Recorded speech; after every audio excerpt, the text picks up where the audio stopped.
बिस्मिल्लाहिर्रहमानिर्रहीम इय्याका नअब्दु व इय्याका नस्तईन। अस्सलाम वालेकुम टू ऑल। हम अपनी आज की डिस्कशन के अंदर फर्स्ट ईयर की न्यू बुक से चैप्टर नंबर 8 के एक और टॉपिक के ऊपर डिस्कस करने लगे हैं, जिसका नाम एडाप्टेशन टू लैंड हैबिटेट है। अच्छा देखें, लास्ट टाइम हमने ब्रायोफाइट के ऊपर डिस्कस किया था और हमने कहा था जो ब्रायोफाइट्स हैं वो अलजी से इवॉल्व होके आए हैं और अलजी जो है वो मोस्टली एक्वेटिक होती है।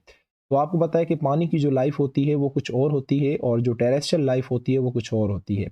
और एक्वेटिक लाइफ जो है वो थोड़ी सी ईजी होती है as compare to the land life या टेरेस्ट्रियल लाइफ। तो जब अलजी से प्लांट इवॉल्व हुए और जब वो ज़मीन पे आए तो ज़मीन पे रहने के लिए उनको कुछ चीज़ें अडॉप्ट करनी पड़ी ताकि वो ज़मीन के ऊपर सर्वाइव कर सकें। तो वो हम देखेंगे कि वो कौन-कौन सी चीज़ें जो उन्होंने अडॉप्ट की और वो कौन-कौन सी चीज़ें होती हैं जो कि एक प्लांट को, एक ऑर्गेनिज़्म को ज़मीन पे रहने के लिए ज़रूरी होती हैं।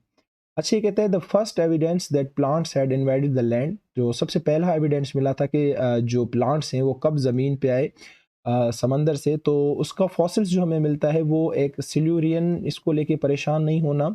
हमारा जो पुरानी जो हमारी बुक है फर्स्ट ईयर की, उसके पहले चैप्टर के अंदर कुछ एरा लिखे हुए हैं ना, सीनोज़ोइक एरा, मीज़ोज़ोइक एरा, पेरियोज़ोइक एरा और प्रोटीरोज़ोइक एरा, 4 एरा लिखे हुए हैं।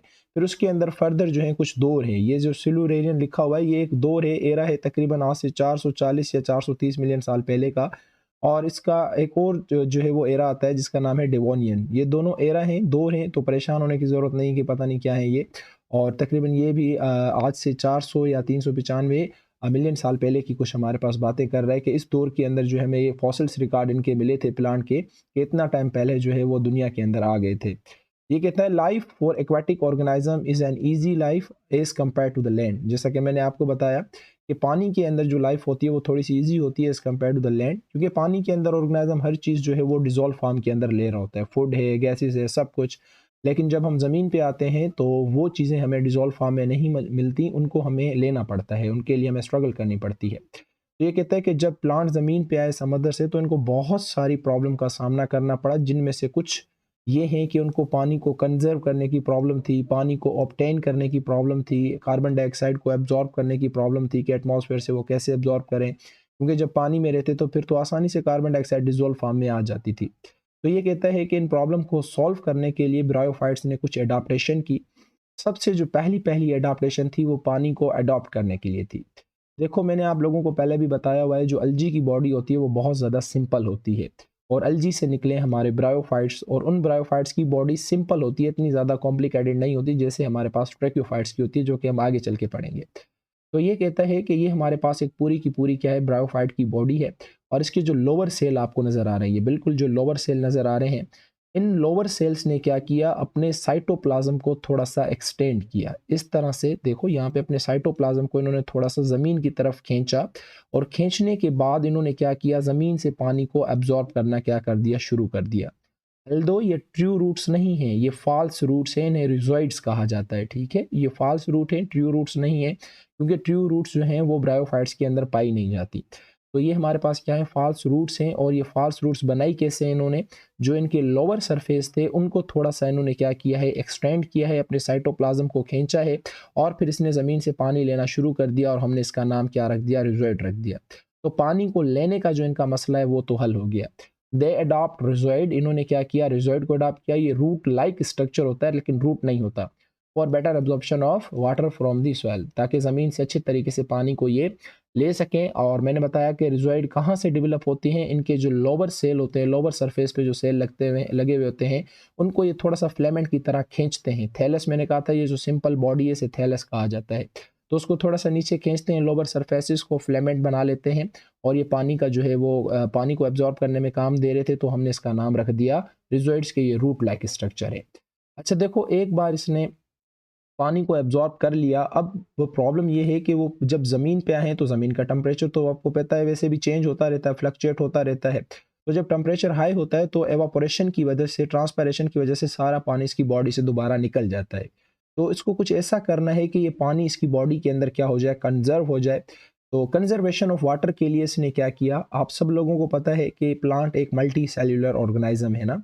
तो मल्टी सेल्युलर ऑर्गेनिज़्म के नाते इसकी बॉडी के अंदर बहुत सारे सेल होंगे। अब ये जितने भी आपको नज़र आ रहे हैं ये सारे के सारे सेल हैं। तो प्लांट की बॉडी के सारे सेल एनवायरनमेंट के साथ टच में नहीं होते, सिर्फ जो अपर सरफेस पे होते हैं, ये जो ऊपर वाले सेल आपको नज़र आ रहे हैं ये ज़्यादातर जो है एनवायरनमेंट के साथ टच में होते हैं। तो यहीं से जो भी पानी निकलेगा इन्हीं सेलों को क्रॉस करता हुआ इसकी बॉडी से बाहर निकलेगा। तो हमें कुछ ऐसा करना है कि ये जो पानी यहाँ से निकल रहा है ये किसी तरीके से यहीं पे रुक जाए और अंदर चला जाए। तो प्लांट क्या करते हैं, इस चीज़ को ओवरकम करने के लिए अपने ऊपर वैक्स की एक लेयर बनाते हैं। उस लेयर को क्या कहा जाता है, क्यूटिकल कहा जाता है। ठीक है, उस वैक्सी मटेरियल को, ये जो ऊपर वैक्सी मटेरियल इन्होंने लगाया है ना, वो वैक्सी मटेरियल क्यूटिन कहलाता है। इस मटेरियल की वजह से एक पूरी की पूरी लेयर बन जाती है, उस लेयर को क्या कहा जाता है, क्यूटिकल कहा जाता है। तो ये फ़र्क होता है क्यूटिकल और क्यूटिन का। बहरहाल तो ये जो क्यूटिन वाली पूरी क्यूटिकल लेयर बनी हुई है ये क्या करती, वैक्स की बनी हुई है, और आपको पता है वैक्स वाटर रिपेलेंट होती है, पानी को रिपेल करती है। इनकी नेचर ऐसी होती है, कंपोजिशन ऐसी होती है। तो यहाँ से पानी का लॉस जो है वो नहीं होता। तो दूसरी अडाप्टेशन इन्होंने क्या की कि अपने ऊपर वैक्स की ये लेयर बनाई ताकि कम से कम इनकी बॉडी से जो है वो पानी का लॉस हो।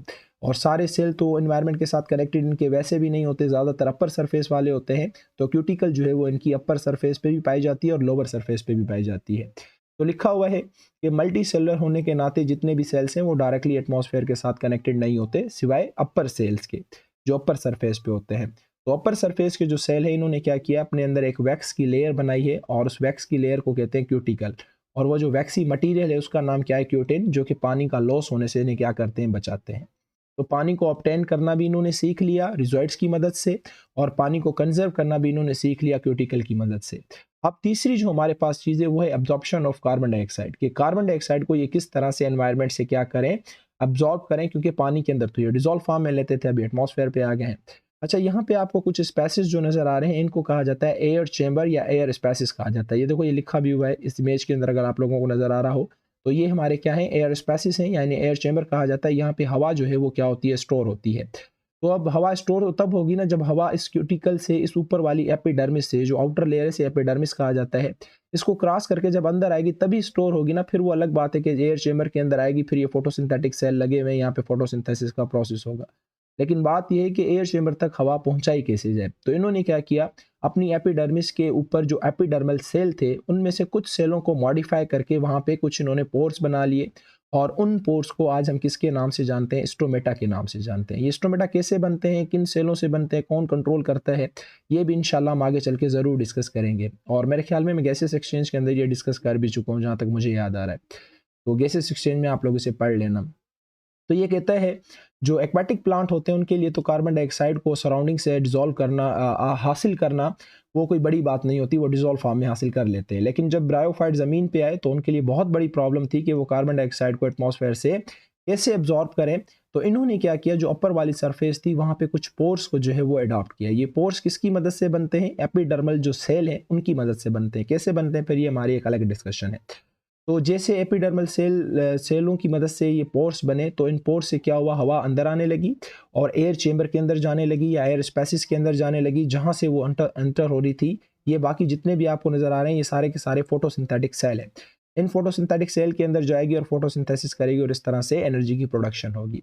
अच्छा, उसके अलावा जब टेम्परेचर ज़्यादा हो जाता है तो आपको पता है कि एवापोरेशन शुरू हो जाती है, ट्रांसपायरेशन शुरू हो जाती है, पानी वेपर की फॉर्म में निकलना शुरू हो जाता है, इसे ट्रांसपायरेशन कहा जाता है। तो याद रखना, transpiration is a cooling process. तो जो ट्रांसपायरेशन होती है ना वो भी इन्हीं पोर से होती है, यानी स्टोमेटा से होती है।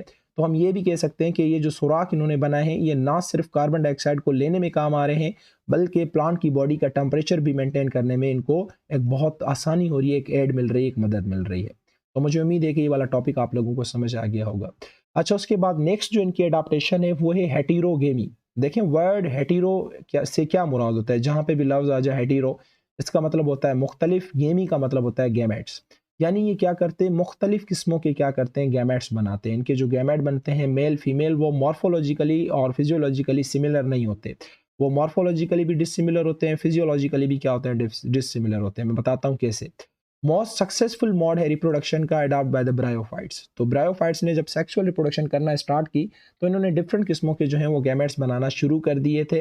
हेट्रोगेमी का मतलब क्या होता है कि दो मुख्तलिफ किस्मों के गैमेट बनाना। एक जो गैमेट होगा वो मोटाइल होगा और जो फीमेल गैमेट होगा वो नॉन मोटाइल होगा और वो थोड़ा सा बड़ा होगा। अगर इसकी मॉर्फोलॉजी देखी जाए फीमेल गेमेट की, तो वो थोड़ा सा बड़ा होता है, क्योंकि उसके अंदर बहुत सारा क्या मौजूद होता है, फूड मौजूद होता है, और वो नॉन मोटाइल होता है, ठीक है। और अगर हम मेल गेमेट की बात करें तो वो छोटा सा होता है, लेकिन वो मोटाइल होता है, उसके ऊपर फ्लैजिला लगा हुआ होता है। तो ये हेट्रोगेमी वाली अडाप्टेशन भी जो है वो इन्होंने की थी, ताकि अपने आप को ये सक्सेसफुल बना सके। अच्छा, उसके अलावा इन्होंने जो है अपने रिप्रोडक्टिव सेल के ऊपर जो है कुछ प्रोटेक्शंस लगाई थी। मैंने पहले भी आप लोगों को समझाया हुआ है स्टार्ट के अंदर, कि ज़ाहिर-सी बात है, जब ये ज़मीन पे आ गए हैं, तो जब ये गैमेट प्रोड्यूस करते हैं, तो इनके गैमेट को या इनके रिप्रोडक्टिव स्ट्रक्चर को डेसिकेट होने का खतरा होता है, सूख जाने का खतरा होता है, ड्राई हो जाने का खतरा होता है। जब ये पानी में होते हैं, तो ऐसी एज़ सच इनको कोई ऐसी प्रॉब्लम नहीं होती। लेकिन जब ये ज़मीन पे आ जाते हैं, तो इनको एक बड़ी प्रॉब्लम होती है।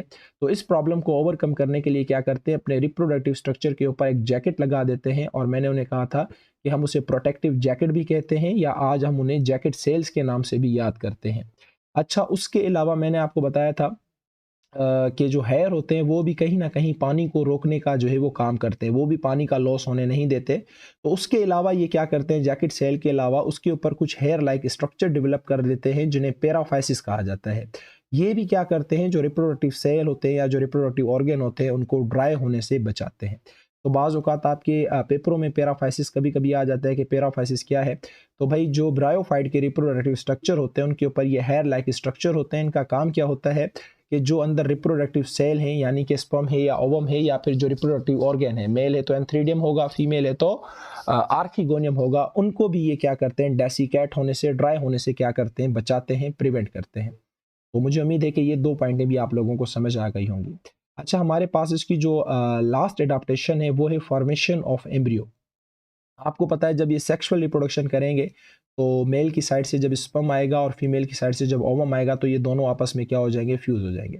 देखें, फीमेल के बारे में मैंने आपको पहले बताया था, जब मैंने ब्रायोफाइट की लाइफ साइकिल पढ़ाई थी, तो मैंने कहा ये आर्किगोनियम है।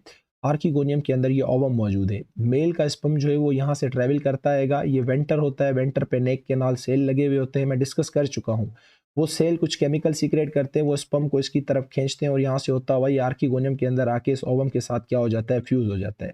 हम इसे फर्टिलाइज्ड एग भी कह सकते हैं, हम इसे ओवम भी कह सकते हैं, हम इसे ज़ाइगोट भी कह सकते हैं, ठीक है? और मैंने बताया था कि ब्रायोफाइट का जो ज़ाइगोट होता है उसे oospore भी कहा जाता है। तो ये क्या बन जाएगा, oospore, लेकिन आर्किगोनियम के अंदर ही पड़ा हुआ है। तो फीमेल की बॉडी के अंदर ये वेल प्रोटेक्टेड होता है, जबकि एल्गी के अंदर नहीं होता। ज़मीन पे आ रहे हैं तो अपने अंदर एडाप्टेशन ला रहे हैं। द फर्टिलाइज्ड एग, मैंने कहा इसको हम फर्टिलाइज्ड एग भी कह सकते हैं, फर्टिलाइज्ड ओवम भी कह सकते हैं, हम इसे ज़ाइगोट कहते हैं, और इसके ज़ाइगोट को, ब्रायोफाइट के ज़ाइगोट को आपकी बुक में क्या लिखा हुआ है, oospore। अब ये जो oospore बनेगा, ये आर्किगोनियम के अंदर बनेगा, जो कि फीमेल का रिप्रोडक्टिव ऑर्गन है। तो एम्ब्रियो जो है इसका वेल प्रोटेक्टेड होगा फीमेल की बॉडी के अंदर। तो इससे 2 फ़ायदे होंगे, एक तो वो ड्राई कभी नहीं होगा, दूसरा उसको किसी भी किस्म की मैकेनिकल इंजरी नहीं होगी। तो मुझे उम्मीद है कि जितनी भी एडाप्टेशंस मैंने आप लोगों के साथ शेयर की हैं, ये आप लोगों को बहुत अच्छे तरीके से समझ आ गई होंगी।